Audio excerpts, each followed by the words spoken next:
आम्ही 40 आमदार होतो, आज 60 आमदार लोकांनी निवडून दिलेत.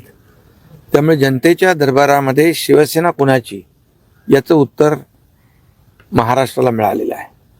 आता राहिली ती बाजू न्यायालयाची. यापूर्वी देखील विरोधक असंच म्हणत होते की हे सरकार घटनाबाह्य आहे, मुख्यमंत्री घटनाबाह्य आहेत.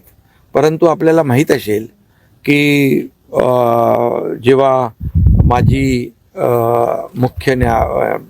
आपले सर्वोच्च न्यायालयाचे मुख्य न्यायाधीश चंद्रचूड साहेबांनी त्यांच्या जजमेंटमध्ये जजमेंट देताना म्हटलेलं आहे की सरकार संविधानाने आणि घटनेने दिलेल्या नियमाप्रमाणे फॉर्म केलेलं आहे.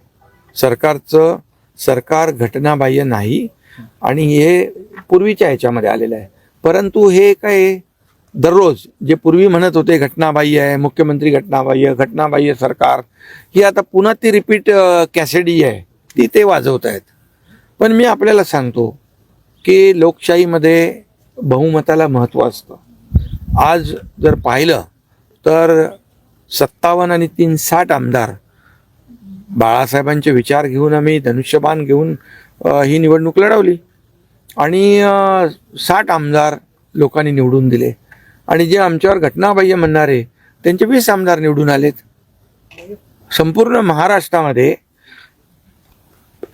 झालेल्या विधानसभेच्या निवडणुकींमध्ये शिवसेना सेकंड लार्जेस्ट पार्टी आहे. झालेल्या महापालिका निवडणुकांमध्ये शिवसेना सेकंड लार्जेस्ट पार्टी आहे. जिल्हा परिषदमध्ये सेकंड लार्जेस्ट पार्टी आहे. झालेल्या नगर परिषदामध्ये सेकंड लार्जेस्ट पार्टी आहे. त्यामुळे लोकांनी शिवसेना कुणाची याचं उत्तर दिलेलं आहे. आता मी एवढंच सांगतो की त्यांच्या बाजूने निकाल लागला की ते कोर्टाला खूप चांगलं म्हणतात, त्यांच्या विरोधात निकाल लागला की कोर्टालाही मार्गदर्शन करतात, कोर्टावरही आरोप करतात, शिव्या देतात, निवडणूक आयोगालाही शिव्या देतात. ही त्यांची जी काही वृत्ती आहे ही त्यांची या सगळ्या आता सुनावणी जी सुरू आहे त्यामधून दिसून येते. त्यामुळे आम्ही काय त्याच्याकडे लक्ष देत नाही. आम्हाला न्यायालयावर विश्वास आहे आणि जो न्याय आहे तो न्याय ज्याच्याकडे मेजॉरिटी असते.